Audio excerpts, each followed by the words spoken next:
एक विधवा औरत जो रोड के किनारे निर्वस्त्र अवस्था में दर्द से कराहती हुई लोगों से मदद की गुहार लगा रही थी। उसके शरीर का कोई ऐसा भाग नहीं था जिससे खून नहीं बह रहे थे और उसके प्राइवेट पार्ट्स में लगातार ब्लीडिंग चल रही थी। तभी पास के गांव की रहने वाली एक महिला आती है और वो जो नज़ारा देखती है एकदम से डरी हुई होती है। वो देखती है कि एक महिला जो निर्वस्त्र अवस्था में दर्द से कराहती हुई लोगों से मदद की गुहार लगा रही है, लेकिन कोई उसे मदद नहीं कर रहा है। तभी उस औरत के पास जाती है और पहले तो उस औरत को कपड़े से ढकती है और पुलिस को फ़ोन करती है। तभी पुलिस लोग आती है और उस विधवा औरत को तुरंत एम्बुलेंस में बैठाकर नज़दीकी हॉस्पिटल लेकर जाया जाता है। नज़दीकी हॉस्पिटल लेकर जाया जाता है जहाँ डॉक्टर लोग उसका इलाज करने में बिजी हो जाती है और उसके बाद डॉक्टर लोग का जो कहना है वो एकदम से पुलिस लोग जो बात सुने डॉक्टर की तो एकदम से डर गए वो भी और सहम करके रह गए कि आखिरकार कोई विधवा के साथ इस तरीके से व्यवहार कैसे कर सकता है। पुलिस लोग भी परेशान थे कि सुनसान रास्ते पर कोई विधवा के साथ जिसको भगवान ने पहले ही जीवन में अंधियारा दे दिया था उसके साथ इस तरीके से सलूक कोई कैसे कर सकता है। आखिरकार क्या हुआ था उस विधवा के साथ और पुलिस लोग उस 3-4 बदमाश को पकड़े या फिर वो अभी आज़ाद ही घूम रहे थे। क्या है इसके पीछे की पूरी कहानी, चलिए जानते हैं हम इस वीडियो में। तो हेलो, मेरी सब शर्मा आप सभी का स्वागत है मेरे इस क्राइम वीडियो पर। अगर जो आप मेरे इस चैनल पर नए हैं तो जल्दी सब्सक्राइब कर दीजिएगा और बेल आइकन दबाना जरूर ही नहीं भूलिएगा। तो आज की जो सच्ची घटना हम बताने जा रहे हैं वो मुंबई की है। उत्तर पूर्वी मुंबई के टांबे क्षेत्र की एक विधवा औरत जिसकी बेटी और वो अपने नतनी के साथ एक ही घर में रहा करती थी। उसके पति और दामाद की अकारण मृत्यु हो जाती है जमीनी विवाद को लेकर। तब से वो अपने बेटी और नतनी के साथ एक छोटा सा पास में जो बाजार है वहीं पे वो मछली और झाड़ू बेचने का काम किया करती थी और यहीं से उनका परिवार चलता था, यानी कि उनका घर ये झाड़ू और मछली बेचने से चलता था। वो अपने जीवन में हमें परेशान ही थी। जब किसी का पति नहीं रहता है या किसी का दामाद का एक साथ मृत्यु हो जाता है तो आप जान भी करते होंगे कि उसके ऊपर क्या बीती होगी। वो जीवन से परेशान वो सोमवार के दिन को पूजा करने के लिए मंदिर जाती है।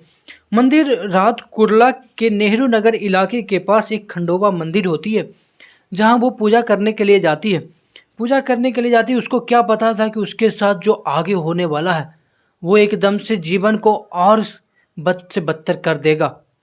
वो पूजा करने के लिए जाती है, तभी उस पूजा करने में उसे अच्छी खासी टाइम लग जाती है और रात के करीब 9 बज जाते हैं।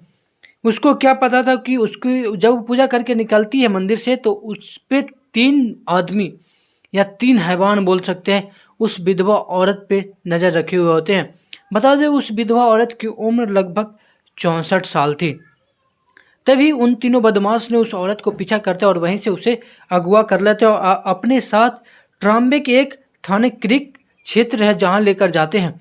और उस औरत के साथ 3 बदमाश जो है वो तीनों दरिंदों उस औरत के साथ पहले तो बलात्कार वाली वारदात करते हैं। तीनों मिलके जो हवस के भूखे तीनों दरिंदों ने उस औरत के साथ जितना हो सके उतना नोचते हैं और उसके बाद ये धिड़काते हैं कि किसी को बताना नहीं, नहीं तो तुझे जान से मार दूंगा और तेरी बेटी और नतनी को भी जान से मार दूंगा। जब वो औरत मतलब बचाने की कोशिश करती, भागने की कोशिश करती तो उन तीनों बदमाश ने हथौड़े से कोई ऐसा शरीर का भाग नहीं था जिसको उन तीनों बदमाश ने चूरा नहीं होगा। यहाँ तक प्राइवेट पार्ट में भी बहुत सारे हथौड़े से वार किए गए थे। चेहरे पे, सिर पे, गुप्तांग अंग और माथे पर भी बहुत सारे हथौड़े के वार किए गए थे और उसे तांबे के एक रोड पे फेंक दिया गया। फेंकने के बाद वो औरत रात के करीब 10-11 बजे वो उस औरत के साथ ऐसा सुलूक किया गया और 12-1 बजे तक उस औरत को उस रास्ते पर फेंक दिया गया और वो तीनों बदमाश वहाँ से फरार हो गए। वो रात भर औरत वो दर्द से कराहती हुई मदद की गुहार लगाती हुई, लेकिन उस सुनसान रास्ते पर कोई आदमी दिन में नहीं जाता था, लेकिन रात में क्या कोई आदमी रहेगा। लेकिन सुबह 5 बजे करीब एक उसी गांव की रहने वाली एक महिला अपने काम से कहीं जा रही होती, तब उस औरत को देखती और उसे कपड़े देती वो महिला अच्छी होती है। उस भली महिला ने पहले तो औरत को कपड़े पहनने के लिए दिए, उसके बाद पुलिस को कॉल किया गया। तभी तांबे पुलिस स्टेशन से पुलिस लोग आते हैं, उस औरत को तुरंत बीएमसी राजबाड़ी हॉस्पिटल ले जाया जाता है, जहां उस औरत की हालत इतनी ज़्यादा गंभीर बताई जा रही थी। और जो डॉक्टर लोग हैं जो इलाज करते हुए, उस डॉक्टर लोग का कहना है कि इस महिला के साथ गैंगरेप वाली वारदात हुई है। और यही तक नहीं, इसके प्राइवेट पार्ट से कोई ऐसा भाग नहीं था जहां चूरा नहीं गया हो, सर से लेकर पांव तक। और यही तक नहीं, इसके प्राइवेट पार्ट्स में भी हथौड़े से वार किया गया है। तब ये पूरी बात जब जैसे पुलिस लोग सुनते हैं तो एकदम से हैरान और परेशान होकर रह जाते हैं। तब ये पूरी घटना सुनकर उसकी बेटी और नतनी उसे पुलिस स्टेशन में जाकर एफआईआर दर्ज कराते हैं।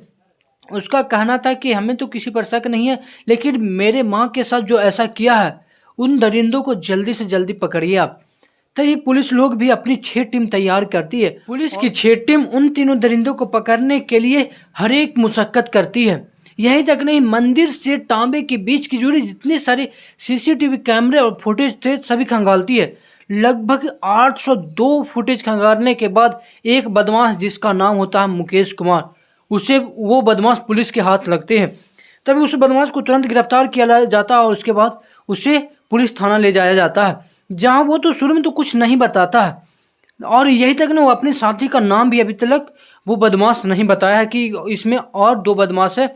लेकिन उसने जो कुछ बात है जो वो कबूलता है कि हाँ ये सारी घटना हमने किया है।